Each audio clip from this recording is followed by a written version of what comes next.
Selamat sore Tribuners, Anda sedang menyaksikan live update Tribun News bersama saya Firda Ananda. Sore ini akan kami sajikan informasi terkini dan menarik untuk Anda yang dilaporkan secara langsung oleh reporter kami di lapangan. Dan inilah live update selengkapnya.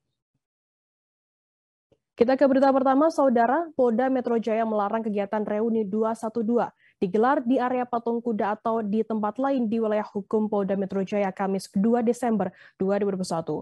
Pelarangan itu karena acara yang dipanitiai oleh Persaudaraan Alumni 212 itu tak mendapatkan rekomendasi dari Satgas COVID-19. Gelaran tersebut juga dikhawatirkan menimbulkan klaster baru. Namun pada hari ini, Kamis 2 Desember, reuni 212 tetap digelar di sejumlah titik di Jakarta. Ditlantas Polda Metro Jaya lalu mempersiapkan skema pengamanan dan pengalihan arus lalu lintas saat reuni 212 di Patung Kuda, Jalan Medan Merdeka Barat, Jakarta Pusat digelar. Informasi lebih lengkapnya akan disampaikan oleh rekan jurnalis kami dari Warta Kota Live, ada Desi Selviani, yang saat ini sudah tersambung bersama kami. Halo Desi. Selamat sore, Firda. Desi, bisa Anda informasikan bagaimana pengamanan dalam aksi reuni 212 yang dilarang ini? Dari pengamatan kepolisian, tidak ada kumpulan massa yang terlalu berarti pada 2 Desember 2021 ini di Patung Kuda. Sejumlah ruas jalan juga sudah ditutup di wilayah yang mengarah ke Patung Kuda Arjuna Wiwaha. Namun dalam laporannya beberapa massa sempat datang ke Patung Kuda pukul 11, tapi ketika diimbau kepolisian, massa mau membubarkan diri, sehingga tidak ada perdebatan atau kericuhan antara polisi dan calon peserta aksi. Seperti itu, tidak. Berarti memang tidak ada perlawanan mungkin dari masa aksi yang dibubarkan oleh pihak kepolisian ini. Kemudian apa saran dari pihak kepolisian untuk para massa 212 ini? Pihak kepolisian mengingatkan bahwa tidak diizinkannya aksi 212 di Monas atau di Patung Kuda Arjuna Wiwaha pada 2 Desember 2021 ini, melainkan karena rekomendasi dari Satgas COVID DKI Jakarta yang tidak mengizinkan adanya kerumunan massa, khususnya yang datang dari berbagai wilayah untuk berkumpul di wilayah Jakarta. Hal itu dikhawatirkan akan menimbulkan gelombang 3 COVID-19. Maka dari itu, kepolisian meminta massa reuni 212 untuk mencari alternatif lain untuk menyampaikan pendapat atau melakukan kegiatan aksinya. Misalnya saja melalui daring seperti yang dilakukan oleh pelajar-pelajar di sekolah atau mahasiswa. Seperti itu, Firda. Desi, kemarin kabarnya Kabid Humas Polda Metro Jaya Kombes Pol Endra Zulpan menegaskan jika nantinya reuni 212 ini digelar begitu, maka panitia dan peserta disebut bisa mendapatkan sanksi hukum. Betulkah terkait hal ini, Desi? Ya, apabila ketika dibubarkan peserta aksi menolak dan melawan petugas dan tetap melakukan aksi, maka pidana akan mengancam para peserta aksi. Namun tadi kabarnya dari Kabid Humas Polda Metro Jaya, Kombes Pol Zulpan menyebut bahwa masa aksi tak melakukan perlawanan ketika diimbau untuk membubarkan diri, sampai akhirnya pukul 14 WIB tadi, 2 siang tadi, masa aksi bersedia untuk membubarkan diri sehingga lalu lintas kembali normal.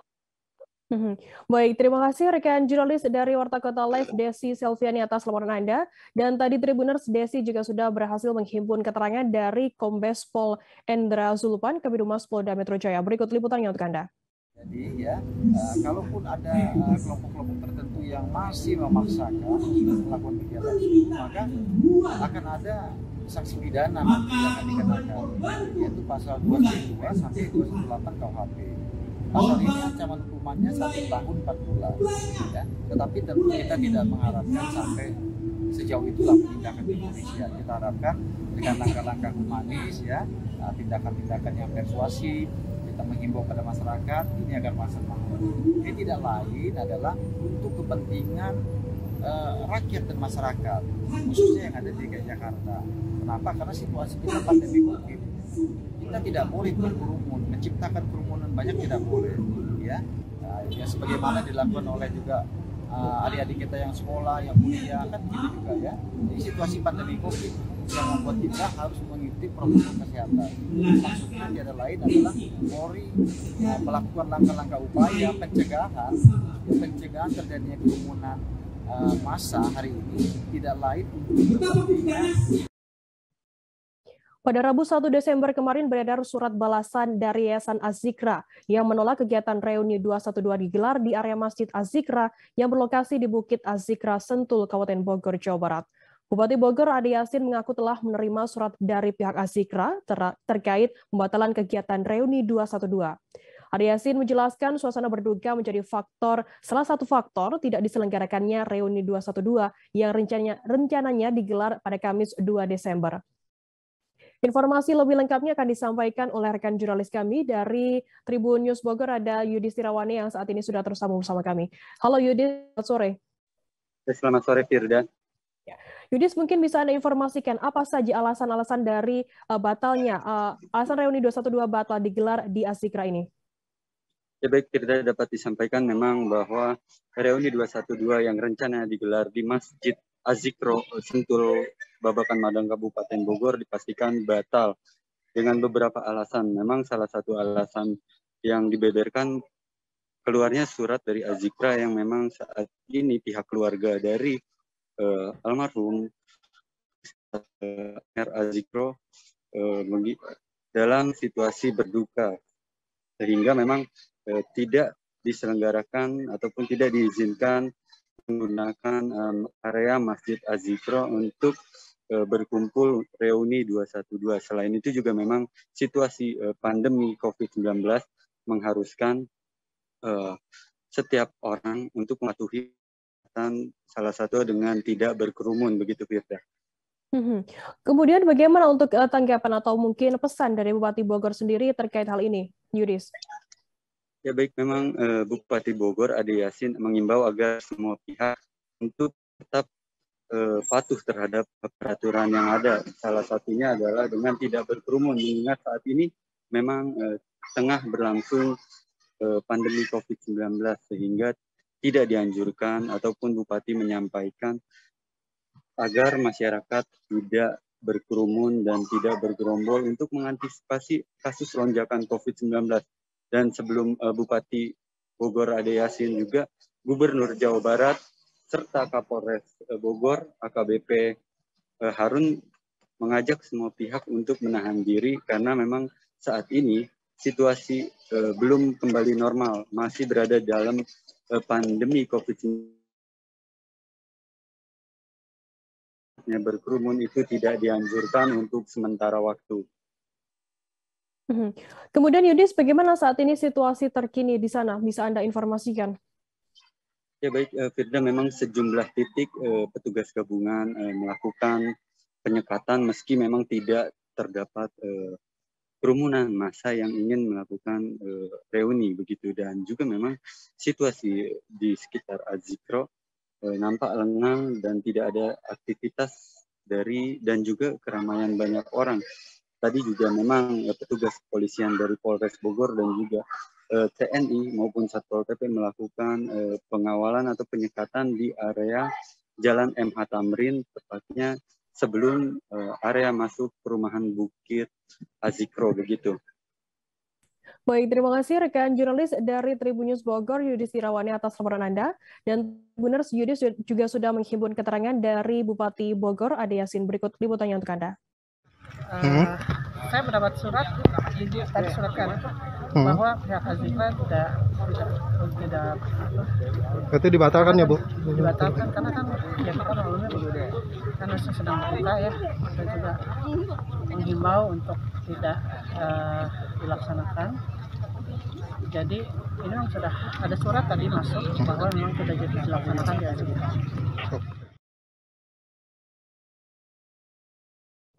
Masih seputar aksi reuni 212 di Jakarta. Saat orasi digelar di perempatan Jalan MH Tamrin, Tanah Abang, Jakarta Pusat, emak-emak peserta aksi 212 dibubarkan sejumlah personil BRIMOB. Beberapa emak-emak berkerudung biru itu marah ketika petugas meminta mereka pulang. Sejumlah anggota BRIMOB sudah secara baik-baik mengimbau emak-emak untuk meninggalkan lokasi. Namun mereka tetap bersikeras untuk di lokasi tersebut. Informasi lebih lengkapnya akan disampaikan oleh rekan jurnalis kami. Dari Tribun Jakarta ada Satrio Sarwo yang saat ini sudah tersambung bersama kami. Halo, selamat sore Satrio. Sore rekan Firda. Satrio, mungkin bisa Anda informasikan, bisa dijelaskan bagaimana untuk kronologi kejadian emak-emak ini berkumpul di perempatan MH Tamrin? Ya, baik rekan Firda. Jadi sekitar pukul 11 masa aksi di Jalan MH Tamrin, tepatnya di perempatan lampu merah MH Tamrin, Jakarta Pusat. Mereka sebagian besar didominasi oleh kaum emak-emak di titik MH Tamrin, tepatnya di dekat gedung Sarinah dan Jakarta Theater. Emak-emak ini, sebagian dari emak-emak ini melakukan orasi di jalan tersebut. Kemudian ketika melakukan orasi, menyampaikan pendapat, petugas polisi, aparat kepolisian kemudian datang untuk menghimbau dan meminta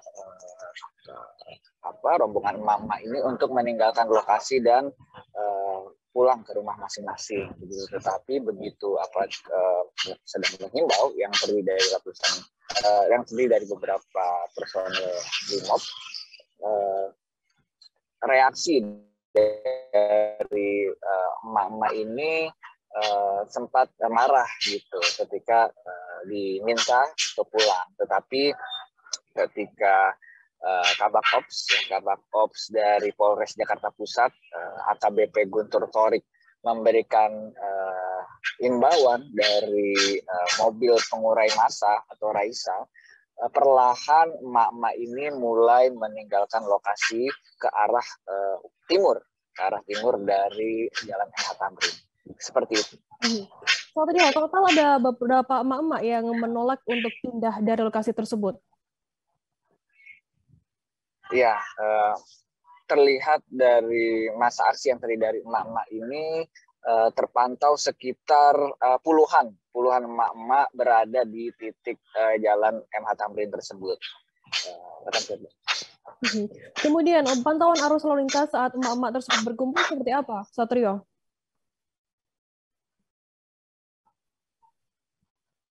Halo rekan Satrio. Jika ya, baik, rekan Firda. Mungkin bisa Anda ulangi untuk bagaimana pantauan ada di lokasi saat arus lalu lintas saat emak-emak tersebut berkumpul begitu. Ya, baik rekan Firda. Jadi begitu sedang dilakukan imbauan dari petugas kepolisian, memang arus lalu lintas di sekitar lokasi itu sempat tersendat karena memang terjadi kerumunan di sekitar jalan tersebut. Namun tak berselang beberapa lama, kerumunan itu bisa diatasi oleh petugas kepolisian dan perlahan rombongan sudah meninggalkan lokasi hingga arus lalu lintas di sekitar jalan tersebut mulai berangsur lancar dan sekitar pukul 11:30 itu lalu lintas sudah kembali kondusif begitu. Baik, terima kasih rekan jurnalis dari Tribun Jakarta, Satrio Sarwo Terengginas, atas laporan Anda. Selamat bertugas kembali.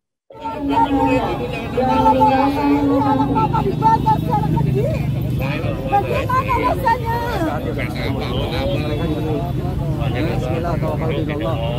Kami tidak akan pernah berhenti berjuang, Kak. Demi negeri kami tercinta. Mereka tahu, dia orang Islam, Bu. Kami tidak rela negeri kami dirangkul oleh komunis. Biar nih, ini masih mau ngomong nggak? Haji di sini, Reuni 212 ingin membangun negara Republik Indonesia. Kalau tidak ada wali, tidak ada santri, tidak ada ustadz, tidak akan berkumpul di sini.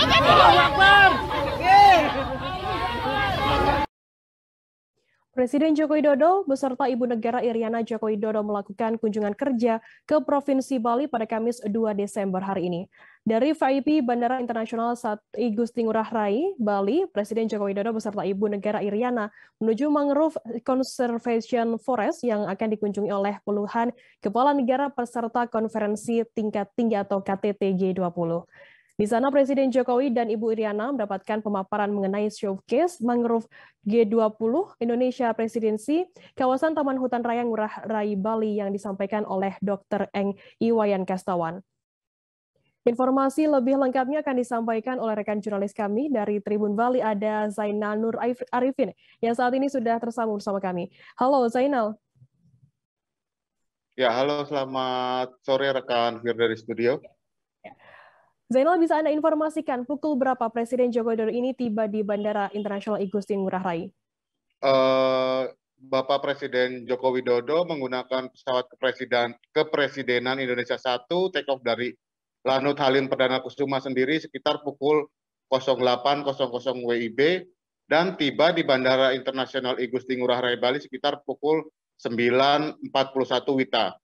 Di mana kedatangan Bapak Presiden Jokowi sendiri didampingi Ibu Negara, Ibu Iriana Joko Widodo, kemudian didampingi Menteri Sekretaris Negara Pratikno dan Koordinator Staf Khusus Presiden Ari Dwi Payana. Selanjutnya, setibanya di VIP Bandara Igusti Ngurah Rai Bali, rombongan Bapak Presiden disambut oleh Menteri Perhubungan dan Menteri PUPR. Zainal, kemudian berapa hari nantinya kunjungan kerja Presiden Joko Widodo ini di Bali dan apa saja agendanya? Untuk kunjungan kerja Bapak Presiden Jokowi ke Bali dilakukan selama 2 hari, dimulai hari ini dan besok. Dan pertama lokasi yang tadi dikunjungi yaitu Mangrove Conservation Forest, kemudian sempat meninjau jalan tol Bali Mandara, kemudian akan melakukan kunjungan lainnya di sejumlah lokasi di kawasan Nusa Dua. Dan malam nanti direncanakan Presiden Jokowi akan meninjau Garuda Wisnu Kencana Cultural Park. Kemudian esok hari sendiri diagendakan akan menghadiri dan membuka Rapimnas Kadin di Nusa Dua. Demikian. Zainal, mungkin bisa Anda informasikan mengapa Presiden Joko Widodo ini mengunjungi Mangrove Conservation Forest? Ya, kunjungan dilakukan ke Mangrove Conservation Forest sendiri karena memang hutan mangrove ini adalah salah satu tempat yang akan ditinjau oleh para pemimpin negara-negara G20. Dan di hutan mangrove ini ada persemaian mangrove yang nanti akan ditunjukkan kepada sejumlah kepala negara tersebut bahwa Indonesia itu memiliki komitmen yang kuat dalam rangka perubahan iklim. Demikian rekan Firda. Baik, terima kasih rekan jurnalis dari Tribun Bali, Zainal Nur Arifin atas laporan Anda. Dan tadi Tribuners, Zainal juga sudah menghimpun keterangan dari Presiden Joko Widodo. Berikut liputannya untuk Anda. Assalamualaikum warahmatullahi wabarakatuh. Pagi hari ini, saya bersama-sama dengan para menteri dan gubernur melihat lapangan yang nantinya kita siapkan untuk dikunjungi oleh para pemimpin G20 dan utamanya di sini adalah tempat yang ingin kita tunjukkan yaitu hutan mangrove bersama persemaian mangrove yang nanti akan kita tunjukkan bahwa Indonesia memiliki komitmen yang kuat dalam rangka perubahan iklim dan ini akan menunjukkan nantinya keseriusan kita merestorasi hutan mangrove, merehabilitasi hutan mangrove, merestorasi hutan gambut dan merestorasi lahan-lahan kritis yang ada di negara kita. Saya kira komitmen itu yang ingin kita tunjukkan secara konkret, secara real di lapangan. Dan nanti 20 kepala negara akan kita ajak semuanya ke sini. Saya rasa itu yang bisa saya sampaikan. Terima kasih. Assalamualaikum warahmatullahi wabarakatuh. Menteri Koordinator Kemaritiman dan Investasi Luhut Binsar Panjaitan mengunjungi Bulungan, Kalimantan Utara pada Kamis 2 Desember hari ini. Kunjungan Menko Marves Luhut untuk meninjau persiapan lokasi groundbreaking kawasan industri dan pelabuhan internasional atau KIPI Tanah Kuning Mangkupadi. Informasi lebih lengkapnya akan disampaikan oleh rekan jurnalis kami dari Tribun Kaltara. Ada Maulana Ilhami Faudi yang saat ini sudah tersambung bersama kami. Halo Faudi, selamat sore. Selamat sore rekan Firda. Ya. Faudi, bisa Anda informasikan apa saja agenda Menko Marves Luhut ini di Kaltara? Baik, dapat dilaporkan Tribunnews bahwa Menko Kemaritiman dan Investasi Luhut Binsar Panjaitan bersama Menteri Agraria dan Tata Ruang atau Menteri ATR Sofyan Djalil melakukan kunjungan ke Kalimantan Utara, tepatnya ke Kabupaten Bulungan. Menko Luhut bersama Menteri ATR dan jajaran Forkompinda, Pemprov Kaltara dan juga Pemkab Bulungan melakukan rapat bersama terkait persiapan groundbreaking kawasan industri dan pelabuhan internasional atau KIPI Tanah Kuning Mangkupadi di Bulungan. Groundbreaking ini direncanakan akan dijadwalkan pada tanggal 16 Desember mendatang. Nantinya yang akan melakukan groundbreaking adalah Presiden RI Joko Widodo. Begitu rekan Firda. Faudi, kemudian bagaimana untuk persiapan lokasi groundbreaking KIPI ini? Ya, kalau tadi kami sempat mewawancara Menko Marves Luhut dan juga Gubernur Kaltara Zainul Paliwang, kesiapan lokasi untuk groundbreaking KIPI ini sudah di angka 70%, artinya memang sudah siap baik dari segi perizinan maupun dari lahannya begitu, dan tinggal nanti persiapan-persiapan teknis untuk acara groundbreaking di lokasi Tanah Kuning Mangkupadi di Bulungan. Begitu rekan Firda. Faudi, kemudian kapan Presiden Joko Widodo akan melakukan groundbreaking KIPI Tanah Kuning Mangkupadi ini? Apakah sudah ada informasi begitu untuk kapan, tanggal, dan juga harinya? Baik, bila tidak ada arah melintang begitu, Presiden RI Joko Widodo akan melakukan groundbreaking pada tanggal 16 Desember mendatang. Dan groundbreaking ini memang akan melakukan groundbreaking untuk Green Industrial Park atau industri hijau yang digadang-gadang oleh Presiden Jokowi sebagai yang terbesar di dunia. Karenanya persiapan terus dilakukan oleh pihak kementerian maupun pihak Pemprov Kaltara dan juga Pemkab Bulungan. Dan diharapkan pada tanggal 16 Desember nanti setelah groundbreaking begitu progres pengerjaan kawasan industri di Tanah Kuning Mangkupadi itu bisa segera dimulai dan langsung bisa menyerap tenaga kerja dan juga menghasilkan produktivitas di wilayah kawasan industri. Begitu rekan Firda. Baik, terima kasih rekan jurnalis dari Tribun Kaltara, Ilhami Faudi atas laporan Anda. Dan tadi Tribuners, Faudi juga sudah menghimpun keterangan dari Menteri Koordinator Kemaritiman dan Investasi Luhut Binsar Panjaitan. Berikut liputannya untuk Anda. Rencana groundbreaking Tanah Kuning. Jadi sudah perencanaan ini saya kira sudah beberapa waktu. Nanti ada 9 perusahaan dari mancanegara yang akan investasi di sana. Jadi Pak Sofyan untuk tadi masalah tanahnya dan sebagainya oleh Pak Gubernur. Saya kira Pak Jainal ini sudah bekerja dengan Bupati Bulungan juga dengan baik. Jadi rencana-perencanaan semua sudah jalan. Kita berharap semua bisa berlangsung baik di tanggal 16 Desember. Komenku artinya nggak ada perubahan Pak jadwal itu? Tidak ada. Nanti saya insya Allah ini kembali ke Bali. Seusai jeda kami akan kembali dengan informasi menarik lainnya, tetaplah di Live Update. Oke, apa kabar Bang Ariski di sini untuk strateginya? Kalau saya sendiri di Gimik 37 ini yang semalam baru mulai, apa yang saya udah hitam? Sebenarnya aku nggak ngerasa itu penangkapan atau penggerbegan atau apapun itu. Karena gini loh, posisinya aku kriteria. Jadi kita mengenal disebut dengan stroke yang tidak berdarah dengan stroke yang berdarah. Stroke yang tidak berdarah itu biasanya ditandai dengan adanya penyumbatan. Kalau itu terjadi di sini mungkin pikirnya tidak ke situ kali ya. Tapi kalau di Korea atau di Kamboja itu ada beberapa paper yang saya itu Mas, ya. Dulunya tukang koran. Oh gitu ya. Tukang koran. Ya, saya baca itu Pak. Tuh kan pernah baca kan? Ya. Jadi kalau saya jadi pangdam itu udah bersyukur banget. Si anak ini dijadikan sebagai tersangka begitu.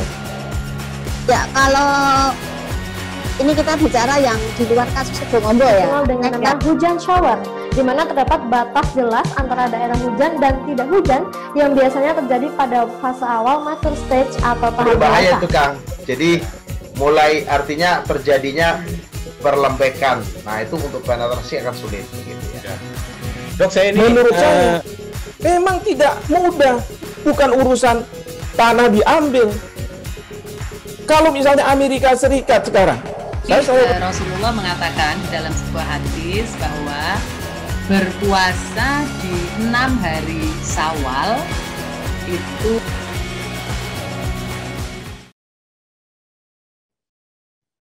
Terima kasih Anda masih bersama kami di live update. Kita beralih ke informasi selanjutnya, Saudara. Wilayah bantaran sungai di Kota Martapura sudah kebanjiran. Air luapan sungai mengenangi akses publik, rumah warga, jalan gang, dan juga lahan warga. Jalan Melati, Desa Bincau Muara yang menghubungkan sejumlah wilayah desa juga terendam. Akses tersebut juga menghubungkan wilayah antar kecamatan, yakni Kota Martapura dan Kecamatan Karangintan, Kabupaten Banjar, Provinsi Kalimantan Selatan. Informasi lebih lengkapnya akan disampaikan oleh rekan jurnalis kami dari Banjarmasin Post, ada Mukhtar Wahid yang saat ini sudah tersambung bersama kami. Halo Mukhtar. Halo Firda.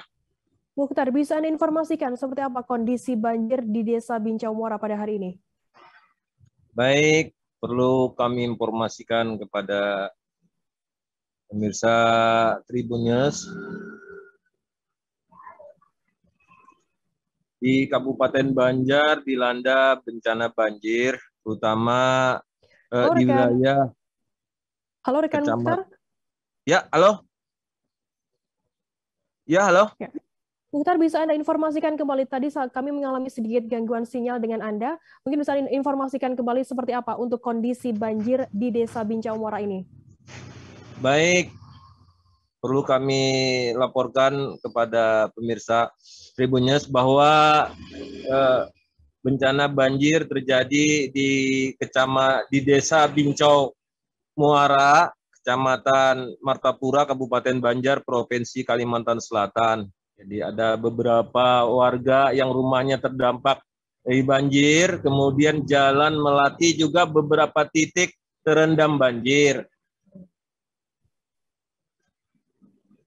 Demikian, Firda.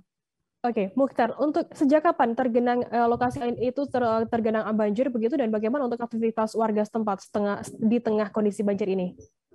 Baik, Firda, jadi pengakuan warga peristiwa naiknya air luapan Sungai Bincau itu diketahui warga sejak hari Rebu. Sedikit naik sampai hari Kamis hari ini. Beberapa rumah warga terendam di halamannya.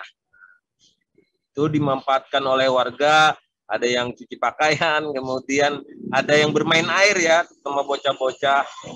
Kemudian warga pun tetap beraktivitas seperti biasa di Jalan Melati, kemudian warga pun juga masih tetap bekerja dan tidak ada yang mengungsi. Demikian Firda. Kemudian Mukhtar, adakah mungkin dampak lainnya dari banjir yang terjadi di Bincau Muara ini?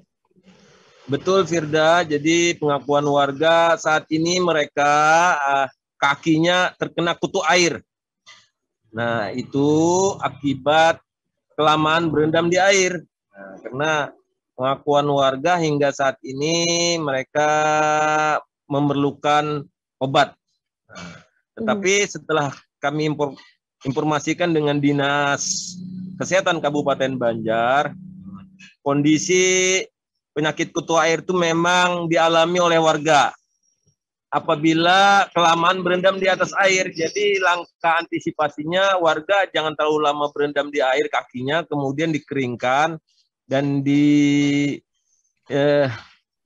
dipersilahkan ke puskesmas untuk mengambil obat kutu airnya. Demikian Firda.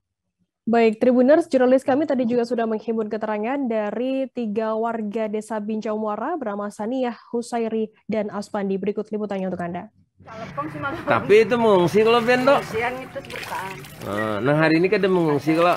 Ada calapan ke rumah, ada calapan. Nih. Acil, dapatlah pian obat belancat, sudah ada lah buan kesehatan mendatangi rumah pian nih. Memeriksa. Berdadalah. Sebentahun lah kejadian. Masya Allah. Adalah rumah pian nih, pian tinggi tongkatnya adakah? Kayak ini pang le. Banyu naik deh. 2 hari jelas. 2 hari sudah. 2 hari sudah. Ini turun kan naiknya nih?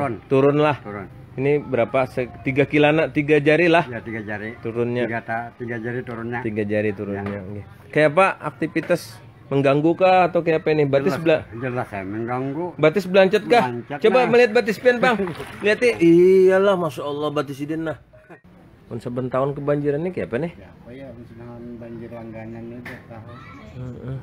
Ada rencana supaya jalan dibenerin kalau ditinggiin. Jalan ditinggi lah. Jadi biar rumah calap asal jalan kada ya lo. Kada jadi jalan di banyu. Di jalan ini belah belancet batis. Licin anu kejarang semua. Kutu banyunya tuh ada di jalanan lah. Itu yang mula batis belancet. Batis pian ini belancet lah. Belum lah. Masya Allah. Video sepasang muda-mudi bermesraan di tempat umum viral di media sosial. Pasangan tersebut berbuat asusila, tepatnya di sebuah halte di Jalan Kapten Tendean, Kecamatan Tanjung Karang Pusat, Kota Bandar Lampung. Muda-mudi ini tak menghiraukan lalu lalang pengendara di kawasan tersebut dan tak menyadari ada warga yang merekam perbuatan mereka. Informasi lebih lengkapnya akan disampaikan oleh rekan jurnalis kami dari Tribun Lampung, ada Joviter Husin yang saat ini sudah tersambung bersama kami. Halo Joviter. Halo Firda. Joviter, bisa Anda informasikan bagaimana untuk kronologi sepasang muda-mudi ini bermesraan di sebuah halte di Bandar Lampung tersebut? Baik Firda, bisa saya sampaikan bahwa video viral tersebut sempat tersebar di sejumlah akun media sosial Instagram, tepatnya hari Selasa lalu, di mana dari video tersebut bisa dilihat aksi perbuatan asusila yang diduga dilakukan oleh 2 orang pelajar di Kota Bandar Lampung. Namun sampai saat ini kami belum mendapat konfirmasi lebih lanjut mengenai kapan video tersebut direkam. Demikian Firda. Joviter, apakah saat ini sudah diketahui begitu untuk identitas dari sepasang muda-mudi ini? Ya, berdasarkan keterangan dari Danrem Garuda Hitam 04 Brigjen Derajat Brima Yoga mengatakan bahwa pihaknya telah menelusuri pemeran video tersebut. Adapun pemeran video tersebut merupakan sepasang pelajar yang ada di Bandar Lampung. Namun Danrem sendiri enggan menyebutkan identitas, inisial maupun sekolah asal pemudi tersebut. Demikian Firda. Joviter, apakah saat ini sudah ada tindak lanjut begitu atau tanggapan dari pihak-pihak terkait adanya video asusila tersebut?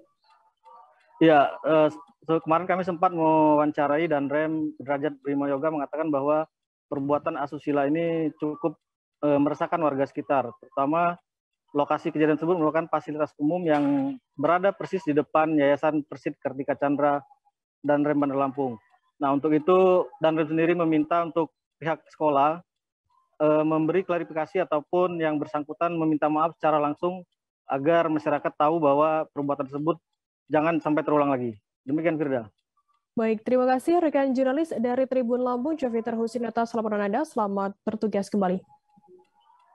Kita beralih ke informasi selanjutnya, Saudara. Satu gudang berukuran 6x12 meter terbakar di Korong Ampalu Tinggi Nagari Larehnan, Panjang Selatan, Kecamatan Tujuh Koto Tengah, Sungai Saria, Kabupaten Padang Pariaman, Provinsi Sumatera Barat. Peristiwa kebakaran itu terjadi pada Rabu 1 Desember, sekira pukul 18:30 waktu Indonesia Barat. Berselang beberapa lama, kobaran api pada Rabu malam hari sudah berhasil dipadamkan oleh petugas damkar Pemkab setempat. Informasi lebih lengkapnya akan disampaikan oleh rekan jurnalis kami dari Tribun Padang, ada Wahyu Bahar yang saat ini sudah tersambung bersama kami. Halo Wahyu, selamat sore.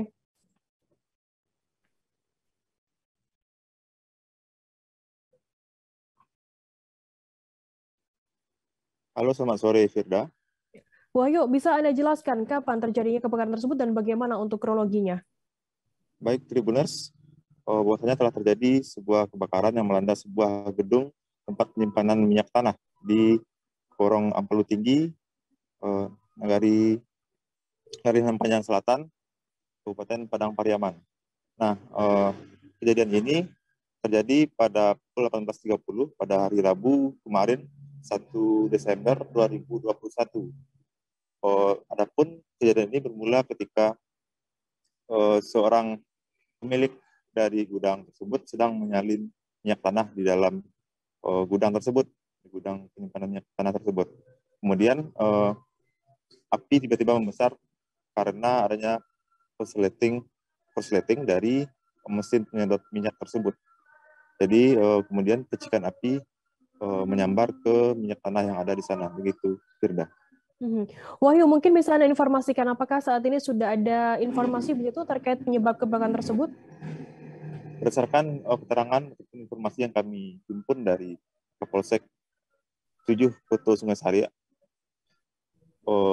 AKP Happy Kusnadi mengatakan bahwasannya penyebab kebakaran disinyalir karena adanya korsleting dari mesin penyedot minyak tersebut, sehingga percikannya menyambar ke minyak tanah di gudang tersebut, sehingga api berkobar dengan hebat yang sempat viral video-video beredar di Facebook mengenai api tersebut.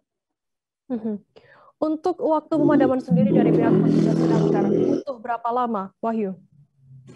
Berdasarkan informasi yang kami himpun dari petugas damkar yang ada di lokasi, bahwasanya api dapat dipadamkan sekitar 2 jam lebih.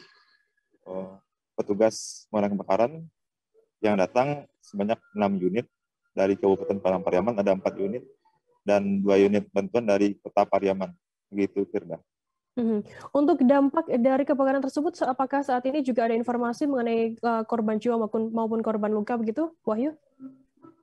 Berdasarkan informasi yang kami terima dari Kapolsek setempat, kerugian material ditaksir lebih kurang 25 juta, sedangkan tidak ada korban jiwa atas kejadian ini. Baik, terima kasih rekan jurnalis dari Tribun Padang, Wahyu Bahar, atas laporan Anda. Tadi Tribuners, Wahyu juga sudah menghimpun keterangan dari Kasih Inspeksi Damkar Kabupaten Padang Pariaman, Hadi Ansari. Berikut liputannya untuk Anda. Kita dapat informasi itu sekitar jam 7 malam 25 menit. Damkar langsung menuju lokasi, kemungkinan sekitar 15 menit lah dari Lubuk Alung sampai ke sini.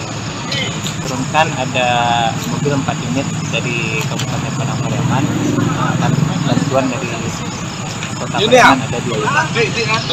Kalau pemadaman itu ada sekitar 1,5 jam, 2 jam. Sekitar 2 jam. Jumlah rumah di Talang Gerembu, Desa Tanjung Kurung Ilir, Kecamatan Tanjung Tebat, Kabupaten Lahat hangus terbakar. 7 rumah dari 10 kepala keluarga tercatat rusak berat, 3 rumah lainnya rusak ringan. Diduga api pertama kali muncul dari rumah milik Astra sekira pukul 8 pagi waktu Indonesia Barat akibat korsleting listrik di bagian bawah rumahnya. Informasi lebih lengkapnya akan disampaikan oleh rekan jurnalis kami dari sripoku.com, ada Ehdi Amin yang saat ini sudah tersambung sama kami. Halo Ehdi. Halo rekan Firda. Ehdi, bisa Anda informasikan bagaimana untuk kronologi terbakarnya rumah tersebut? Ya, pada sekitar pukul 8.00 kemarin pagi, ketika warga sedang sibuk beraktivitas, terutama pada rumah Asrah yang salah satu penyebab kebakaran itu sedang berada di ladang pertaniannya. Rumah dalam keadaan kosong dan diduga tiba-tiba ada api yang mulai membakar rumah kediaman Asrah tersebut hingga menyebabkan kurang lebih 7 rumah terbakar hebat atau habis, kemudian 3 rumah rusak ringan. Sejauh ini kami informasikan bahwasanya ada sekitar 10 kepala keluarga yang kehilangan tempat tinggal, Firda. Untuk terhadap rumah warga ini terbakar saat tinggal di mana, bisa Anda informasikan? Ya, warga pada saat kejadian, terutama di rumah Asra 45 tahun itu, satu keluarga sedang pergi ke kebun. Jadi tidak mengetahui dan tidak bisa memantau tiba-tiba api sudah menyala dan kemudian membakar dan meluas hingga membakar beberapa rumah yang ada di sekitar rumah milik Asra. Kemudian apakah sudah ada informasi Ehdi mengenai ada tidaknya korban jiwa maupun korban luka? Ya, pada saat kejadian karena memang waktunya masih pagi, jadi di Desa Tanjung Kurung Ilir ini sebagian warga tetap berada di desa hingga mengetahui keberadaan api. Saat api mulai membumbung tinggi, warga mulai berteriak histeris sehingga seluruh warga yang ada di desa sekitar bisa mengetahui keberadaan api hingga bisa tidak ada korban jiwa atas kejadian tersebut. Untuk kebakaran 10 rumah ini tidak ada korban jiwa maupun korban luka begitu. Untuk kerugian material sendiri diperkirakan total berapa? Ya, rata-rata dari 7 rumah yang terbakar itu total kerugian mencapai ratusan juta, Firda. Dapat kami sampaikan saat ini bahwasanya terhadap rumah korban atau korban yang mengalami kebakaran untuk sementara ini tinggal di rumah-rumah yang ada di desa tersebut, yang khususnya rumah keluarga yang ada di desa tersebut, Firda. Untuk bantuan sendiri sejauh ini sudah mulai berdatangan khususnya dari pemerintah daerah Kabupaten Lahad. Baik, terima kasih rekan jurnalis dari tripoko.com Ehdi Amin atas laporan Anda. Selamat bertugas kembali.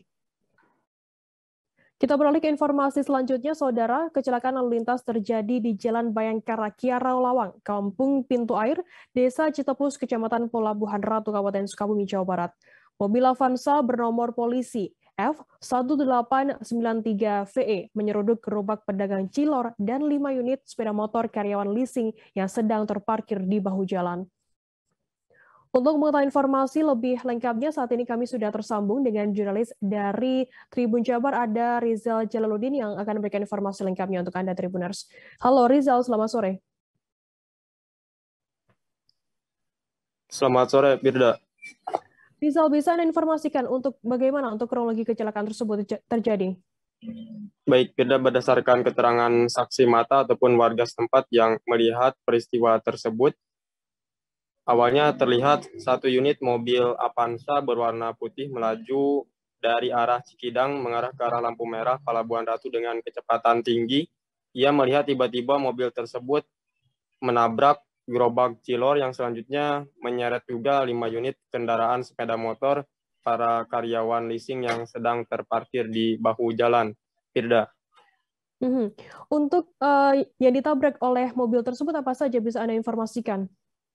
Baik, berdasarkan pantauan di lapangan tadi, terdapat satu unit gerobak cilok milik pedagang dan terdapat 5 unit sepeda motor berbagai jenis, ada yang matic, ada juga yang sepeda motor bebek, demikian. Dan terlihat juga kerusakan terjadi pada 5 unit sepeda motor yang tertabrak oleh Avanza berwarna putih itu, Firda. Kemudian Rizal, apakah ada informasi mengenai korban jiwa maupun korban luka dalam kecelakaan tersebut? Baik, dapat saya sampaikan bahwa tadi ada satu orang yang mengalami luka ringan, yakni pedagang cilok yang gerobaknya ikut tertabrak oleh mobil Avanza tersebut. Namun untuk korban jiwa tidak ada dalam peristiwa itu. Dan saat ini kejadian tersebut masih dalam penanganan dari unit laka Satlantas Polres Sukabumi, Firda. Rizal, apakah saat ini sudah ada informasi begitu mengenai penyebab kecelakaan tersebut terjadi? Baik, Firda, kami masih belum mendapatkan informasi lebih rinci dari pihak kepolisian kaitan penyebab pasti kecelakaan tersebut, apakah adanya remblong ataupun lain-lain. Namun memang tadi ketika di lokasi, warga pun tidak melihat adanya bekas pengereman dari mobil Avanza yang menyeruduk gerobak dan juga sejumlah sepeda motor yang terparkir di bahu jalan. Sampai saat ini kami masih terus berusaha mempertanyakan kepada pihak kepolisian kaitan kronologi pasti penyebab kecelakaan tersebut, Firda. Baik, terima kasih rekan jurnalis dari Tribun Jabar, Rizal Jalaluddin atas laporan Anda. Dan tadi Tribuners Rizal juga sudah menghimpun keterangan dari Ebit, seorang warga. Berikut liputannya untuk Anda. Dari arah atas ke bawah emang agak kecepatan agak tinggi. Jadi seolah-olah emang sih kelihatan saya langsung minggir, langsung nabrak langsung aja, nabrak gerobak cilok sama motor yang ada parkiran gitu aja, Pak. Berapa motor, Pak, yang jadi korban? Kalau nggak salah semuanya 5 ya. Semua 6 kan di sana, ya alhamdulillah yang posisi yang punya saya nggak kena. Nah, Pak, itu motor tukang ojek atau motor? Nggak, di sini kan ada karyawan Mandala ya. Jadi setiap hari di sini parkirnya pada ngumpul gitu, Pak. Iya. Ada korban jiwa nggak, Pak? Alhamdulillah korban jiwa nggak ada. Nah, untuk lingkungan Cilor sendiri rodanya kan sampai rusak, Pak. Iya. Pemiliknya sendiri dibawa ke rumah sakit? Kayaknya orangnya ada, tapi nggak kena itu. Cuman gerobaknya doang yang kena. Mobil jenis apa sih, Pak, yang menabrak? Avanza. Avanza warna? Warna putih. Warna putih. Ya. Itu mobil dari arah? Dari arah Cikidang ke bawah. Oke. Dari atas ke bawah langsung. Sebanyak 2 ekor sapi milik warga diduga diterkam oleh satwa liar jenis harimau Sumatera di Maur Hilir, Jorong Kayu Pasak Timur, Nagari Salaraeh, Ayah, Kecamatan Palembayan, Kabupaten Agam, Sumatera Barat. Sapi milik warga ini diterkam oleh satwa liar pada Selasa 30 November. Namun peristiwa ini telah dilaporkan kepada petugas Resort KSDA Agam untuk dilakukan identifikasi dan penanganan di lokasi tersebut. Informasi lebih lengkapnya akan disampaikan oleh rekan jurnalis kami dari Tribun Padang, ada Rezi Aswar yang saat ini sudah tersambung bersama kami. Halo Rezi. Halo Firda. Rezi, bisa Anda informasikan, bisa dijelaskan terkait peristiwa sapi warga yang diterkam oleh satwa liar diduga harimau tersebut?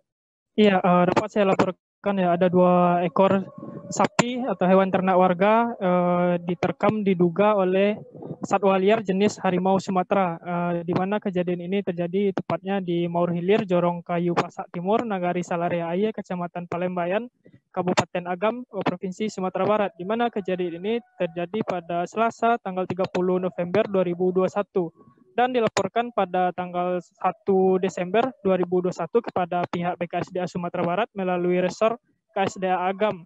Dan pada hari yang sama, Resort KSDA Agam turun ke lokasi untuk melakukan identifikasi dan mengecek apakah satwa liar yang telah menerkam hewan ternak ini pada hari Rabu tepatnya.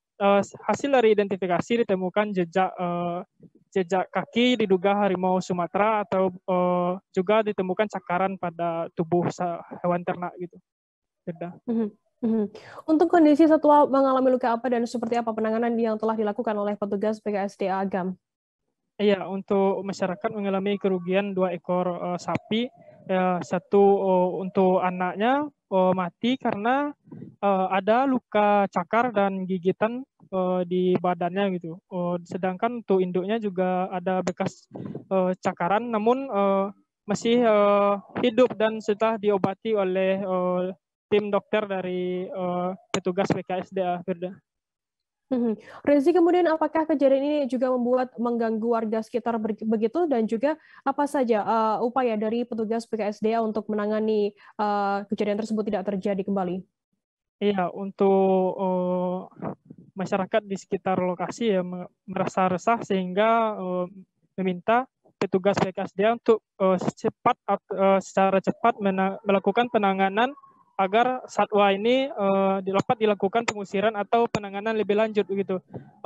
Sampai malam hari tadi petugas BKSDA masyarakat telah melakukan kepada pihak BKSDA di mana masyarakat merasa resah dan kejadian ini telah terjadi beberapa hari yang lalu di mana ada bekas jejak diduga harimau, namun masyarakat merasa tenang awalnya karena tidak ada hewan ternak yang diterkam. Namun pada hari Selasa ada satwa yang diterkam sehingga masyarakat takut untuk pergi ke kebun yang ada di sekitar lokasi.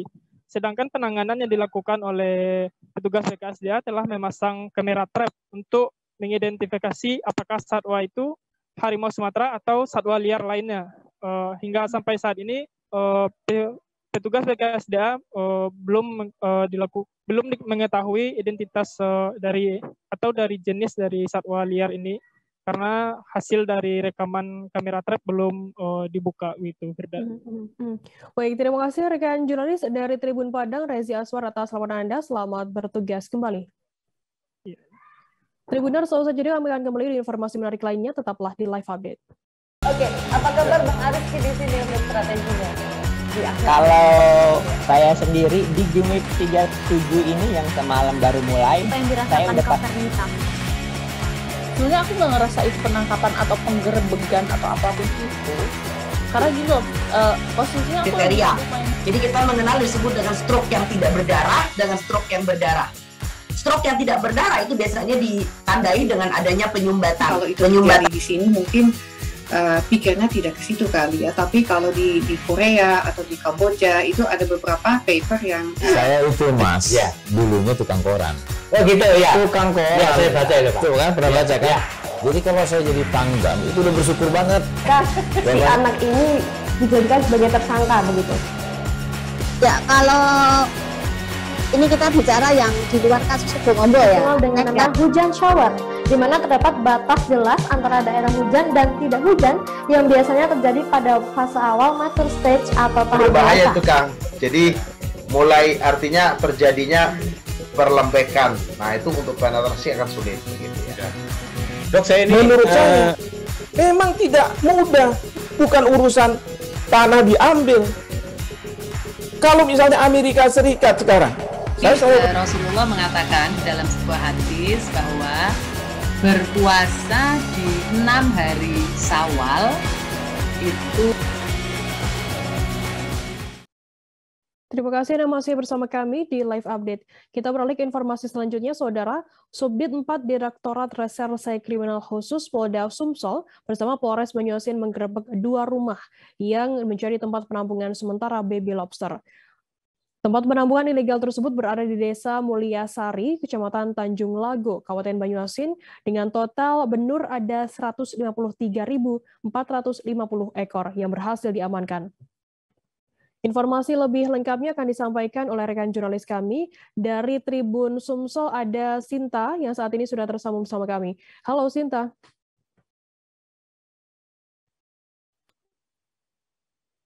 Selamat sore Firda. Sinta, bisa Anda informasikan seperti apa proses penyelidikan dari pihak kepolisian hingga kasus penampungan benur ilegal ini bisa terungkap? Baik, sebelumnya juga dapat kami sampaikan bahwa proses penggerebekan yang dilakukan oleh Ditreskrim Polda Sumsel ini bermula dari informasi yang disampaikan oleh masyarakat seperti itu, di mana dari para pelaku ini terungkap fakta bahwa mereka menggunakan modus sebagai tempat penampungan ikan hias yang padahal sebenarnya itu digunakan untuk sebagai tempat penampungan sementara benur ilegal yang selanjutnya akan dijualkan di sejumlah wilayah di Indonesia. Seperti itu, Firda. Untuk tersangka sendiri, berapa orang yang sudah diamankan oleh pihak kepolisian saat ini? Baik, dari keterangan pihak kepolisian ada 13 orang tersangka yang berhasil diamankan. Mereka diamankan dari sejumlah tempat yang berbeda, mulai dari tempat lokasi penggerebekan yang berada di rumah kawasan Banyuasin, ada juga beberapa tersangka lain yang diamankan dari kota Palembang. Sedangkan untuk peran dari para tersangka sendiri, polisi sendiri belum menjelaskan secara pasti seperti apa tugas mereka masing-masing.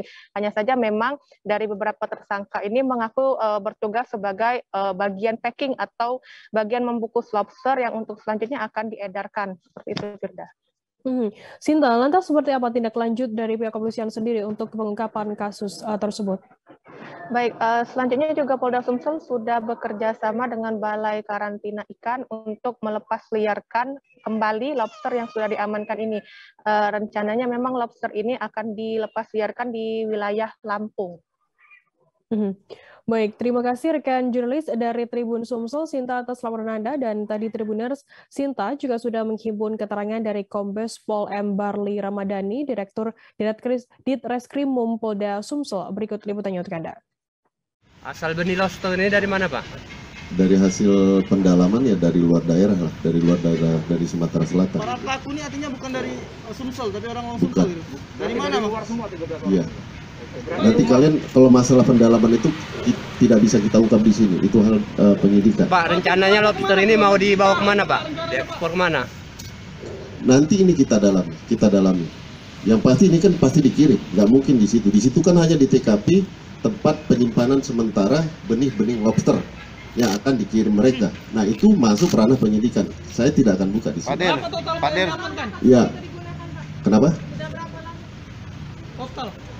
Ya, total. Iya, lobster yang diamankan berapa?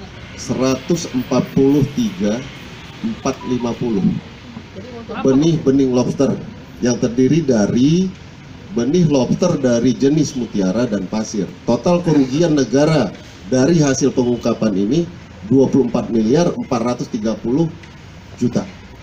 Pak Dir, dari selain tersangka ini barang bukti lain yang diamankan ini berupa apa? Ini rekan-rekan lihat di samping kanan rekan-rekan sendiri.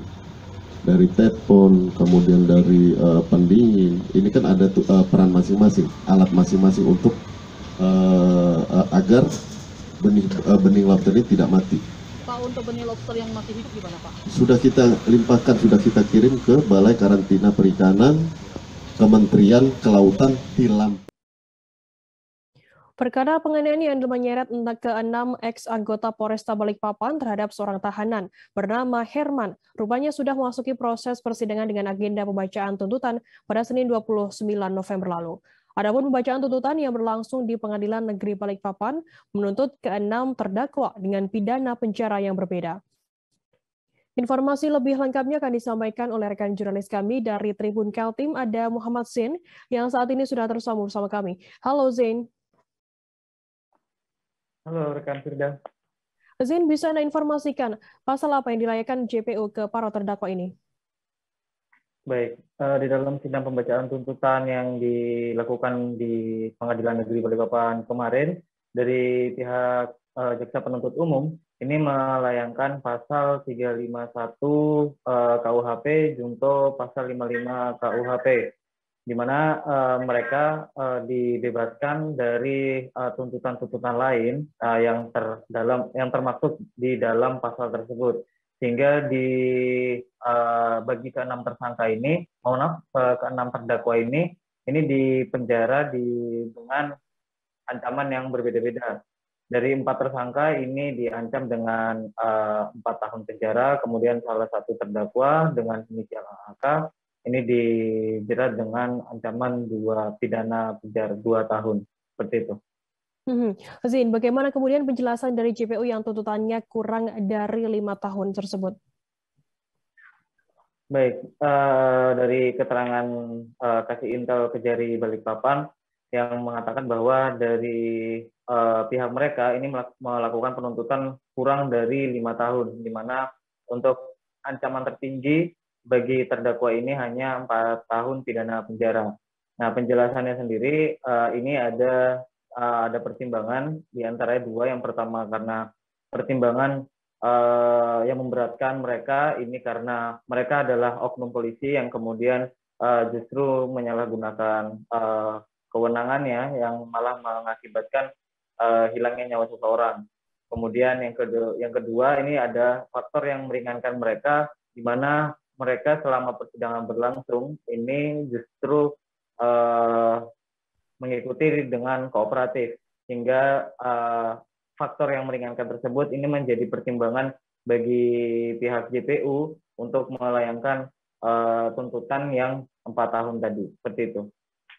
Zain, untuk agenda sidang selanjutnya bisa ada diinformasikan apakah sudah ada informasi terkait kapan digelarnya dan juga apa agendanya?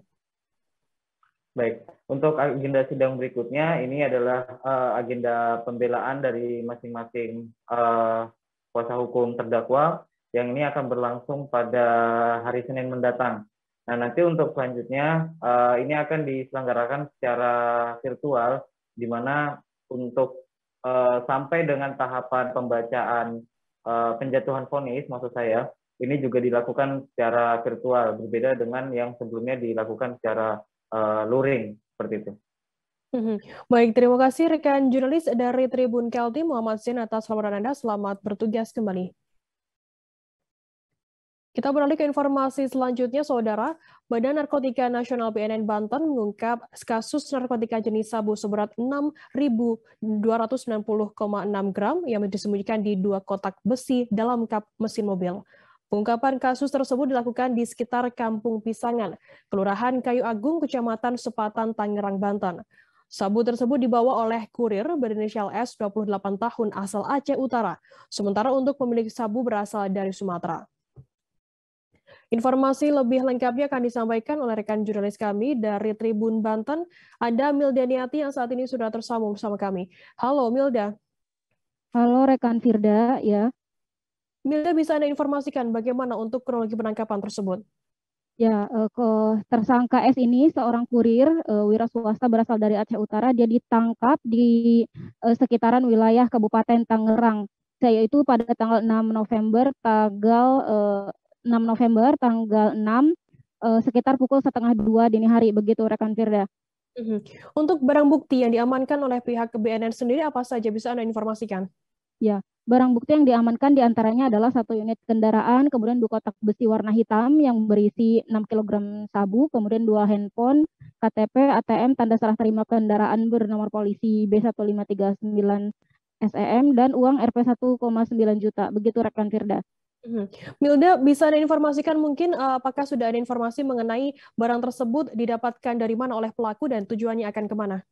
Ya, jadi berdasarkan informasi dari Kepala BNN Provinsi Banten, Henry Mataung, beliau mengatakan bahwasanya syabu seberat 6 kg itu didapatkan dari Sumatera yang nantinya akan diserahkan ke wilayah Surabaya. Namun karena tertangkap di daerah Kabupaten Tangerang sehingga aksi tersebut berhasil digagalkan. Begitu rekan Firda. Baik, Tribuners, jurnalis kami tadi juga sudah menghimpun keterangan dari Kepala BNNP Banten, Brigjen Polisi Henry Marpaung. Berikut liputannya untuk Anda. Pihak jasa angkutan menyerahkan kendaraan ini kepada tujuan, yaitu saudara S, maka tim dari BNNP Banten beserta Bea Cukai dan di backup oleh BNNRI melakukan RPE, ya, melakukan penindakan, dan ditangkaplah seorang tersangka, ya, seorang diduga tersangka penerima barang tersebut yang berisi inisial S. Ya. Inisial S ini beralamat di Muara Batu, Kabupaten Aceh Utara, Provinsi Aceh. Ya. 6.290,6 gram, artinya 6 kilo 2 ons, 60, 606 gram, ya, 906 gram. Narkotika jenis sabu ini dapat menyelamatkan, ya, atau kalaulah narkotika ini sampai ke tangan demand atau pengguna, maka kita dapat menyelamatkan pengguna tidak lagi bisa menggunakan ini dengan jumlah 6.290,6 gram ini bisa terselamatkan 25.161 pengguna. Berbagai cara dilakukan pemerintah daerah untuk menarik warga untuk ikut vaksin COVID-19.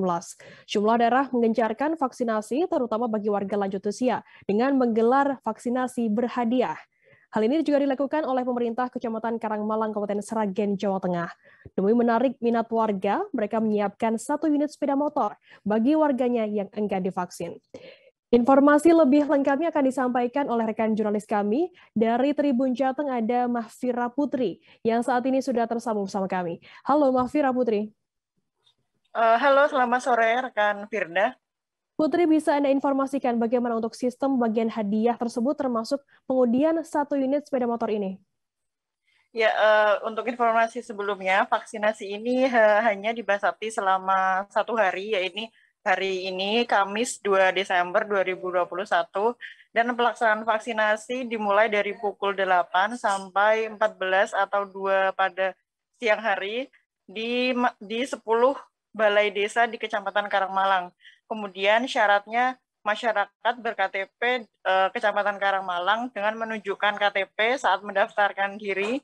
Saat itu pula dari pihak desa akan memberikan kupon yang nantinya akan diundi setelah pelaksanaan vaksinasi selesai.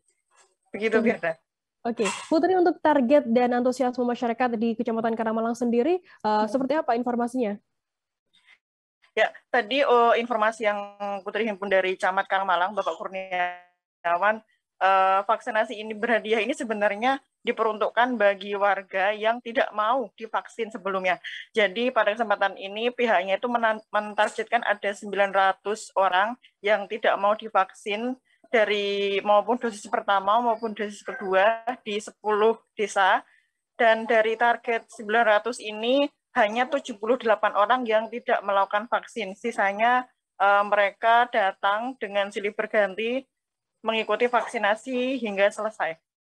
Demikian, Kemudian Putri, upaya Kabupaten Sragen sendiri sejauh ini untuk vaksinasi seperti apa dan sudah berapa persen pencapaiannya?